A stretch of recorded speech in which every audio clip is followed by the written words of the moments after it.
Okay guys, I'm here back in Club Safari and a bit of a hangover. Had a bit of a party last night, my birthday party, so 17 April, big day. Had a lot of ice cold vodka, but I mixed it with rum, not a good idea by the way. Don't try that too much, but hey, today we're going to talk about to teach in Asia. Do you really need a degree, a TEFL et al? No. From my own personal experience, 27 years in Asia, what do you need? You don't need, you need zero papers, zero. The only important paper you need is a ticket, the ticket that you have to fly here to Asia. That's it. So what do you really need? There's an old joke going around in China, in Thailand, Japan, Korea. There are 3 requirements to be an English teacher in Asia. First, be here now. If you're here, you're going to find a job. Secondly, be alive. Have a heartbeat. Obviously, if you're here but you're dead, you're just a dead body, so you're not going to get a job. Thirdly, be white. Yeah, I know it's terribly racist, but that's how the Asians are. They want you to be here now, they want you to be alive, and they want you to be white, basically, okay? Doesn't mean that if you're black or brown or whatever, you won't find a job. Just a hell of a lot more harder, more discrimination, a lot of bullshit. But even me, I had to fight a lot of discrimination, seeing I'm from Africa, etc. But we'll discuss that later. So there are your 3 criteria. So why is it that schools want you to be here? Because obviously that saves them a lot of time, money, effort. If they have to find somebody online, fly them all the way in here, pay for the tickets, get their visas, they spend a hell of a lot of money. Very risky for them. And often they get a dud. They get somebody that's not very good, and then they have to repeat the process again. So obviously, if you're in Asia right now, doesn't matter where, Japan, Korea, Taiwan, Hong Kong, China, Vietnam, whatever, that is 99% of the effort involved in finding a job. Be here now. And also good for you, because you can actually go and look at the school or look at the English Training Center or meet the student, the private student, interview them, because it's a two-way street. It's a double-edged sword. They not only want to see you, but you want to see them, right? And take my word for this, a lot of places, schools, students, you want to avoid them. You don't want to work for them, no matter what. So it's a good idea to be here. Now, is that it? You just buy a ticket and you fly to Asia and you have a job? Yes and no, because the ideal thing is that you are here and that you know how to teach. You know what you're doing, right? That's ideal. That means you will always find a job, and many jobs, and you can pick and choose what jobs are good, which ones are rubbish. So even when you arrive here, because inevitably, when you walk into a school, when you walk into a training center, when you sit down in front of a student, they're gonna judge you. Can I learn from you? Can you really teach me? What can you teach me? What are you worth? Because they're gonna pay you, right?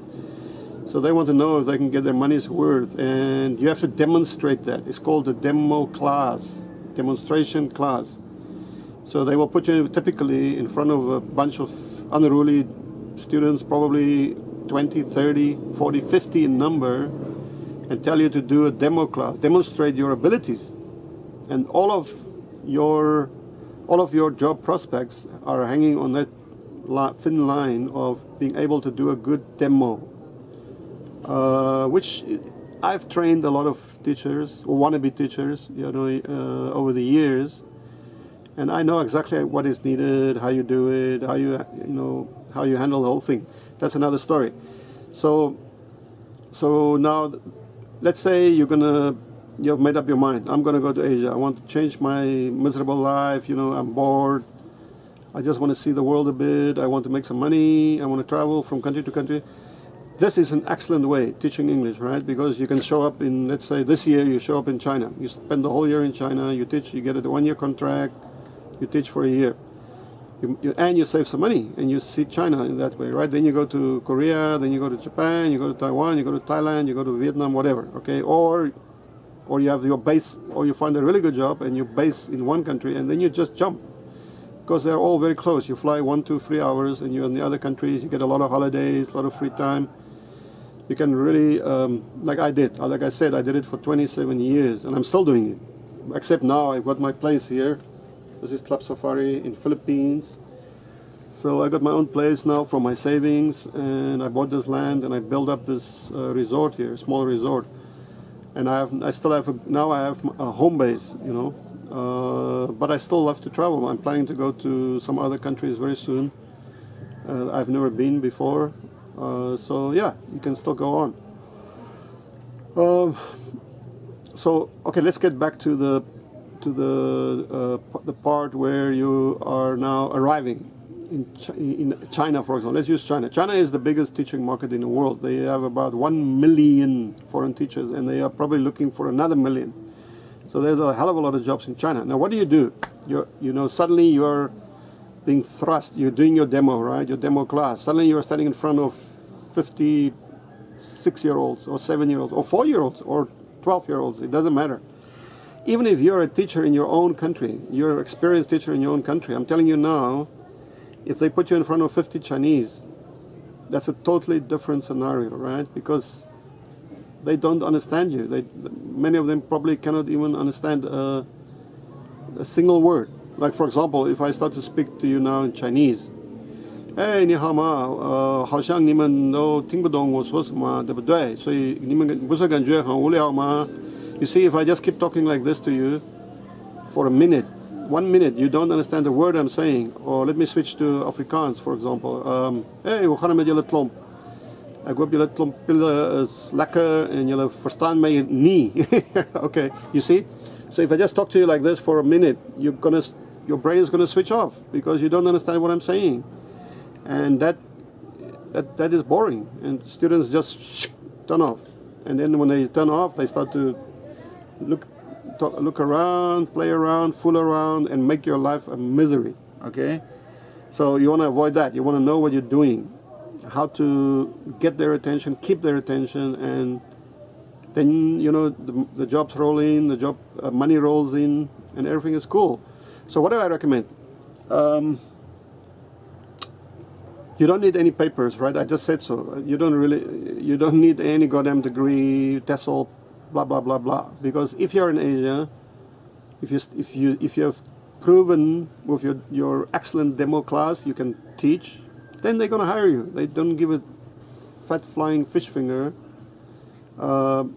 whether you have papers or not.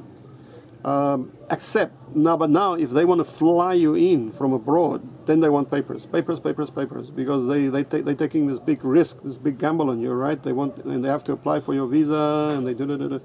So then you need all these papers, right? But let's say, for example, you do have a degree, any degree, doesn't matter, okay? And they do require a so-called TEFL or TESOL diploma or certificate. If you know what you're doing, you know how to teach, you know how to handle a class, I would say just buy it offline. Or when you stop by in Bangkok, or pick it up there in Khao San Road, you can pick up anything you want, driver's license. Or you just order them online, or you just make your own thing, But the problem remains, you must know how to teach.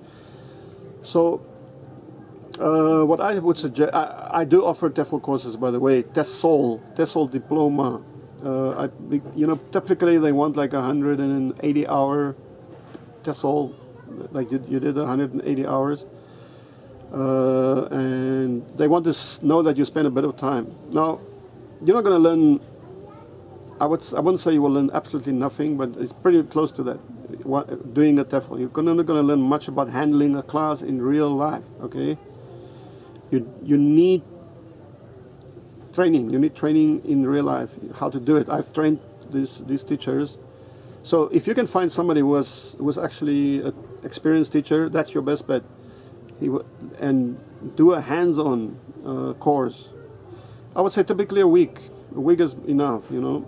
You can, you know, if you want to jump through the hoops, and you can enter into an online TEFL or TESOL, but it's critical that you do hands-on training, and somebody is watching you, telling you what you're doing wrong, instructing you, observing you, encouraging you, and critiquing your class. And also, you know, how to handle the students, how to discipline students, how to arrange them in a class, what to teach. That is very, very important. Just now I was speaking to you in Chinese, remember? Then, so you have to know what to teach, to whom. Teach what to whom. The levels, you have to really be able to differentiate and just go there and slot them in and slot in the right material to the right student. That's critical, absolutely critical. So if you guys are really serious about changing your lives and you really want to come out, first thing you have to do is, I recommend go to the embassy in your own country. Choose a country like I said, China is the biggest teaching market in the world, okay? You have to be able to get a Chinese visa. 6 months is a minimum, 6 months to 1 year. Many countries can get that easily. Many countries can get even longer visa. So if you get a 6 month visa or a 1 year visa, then that's the hard work already done. Secondly, you can, for example, you can fly here. You fly to Philippines, it's 1 or 2 hours away from China, from Hong Kong. You're probably going to fly into Hong Kong anyway. So you land in Hong Kong, you jump over to Philippines, you contact me, I will leave my contacts below, or you can contact me on this video. Tell me if you're really interested. You can live here in my place, Club Safari, and I will arrange an online TESOL Diploma through a very reputable school in the UK, London. Then I will actually train you how to teach, how to tutor, how to teach, okay? And within a week or so, and I have connection in China. My partner there is a teacher. She finds teachers for schools and stuff. Or if you have your visa already in your hand, you can basically, and you have a little bit of saving, enough to, you need enough to survive for about a month. You can go to China and find your own students. But you really have to understand the situation. You really have to know what to do. Okay, and I'm going to discuss that more further in other programs. Let me quickly look here. Okay, so that is basically the most cost-effective, the easiest way, less hassle. What I just explained to you. Remember, get the visa for whichever country you prefer to go. Get the ticket. You fly in. You're welcome to my place, and I'll book the course. I will quote you the best. I'm not, I believe in value for money, and not wasting time. That is my big thing, because time is money. Don't waste your time. Don't waste your money. So just read the blurb down below. I will write down more information there, and that's it. Just don't hesitate, man. Okay. Cheers. Let me switch this thing off.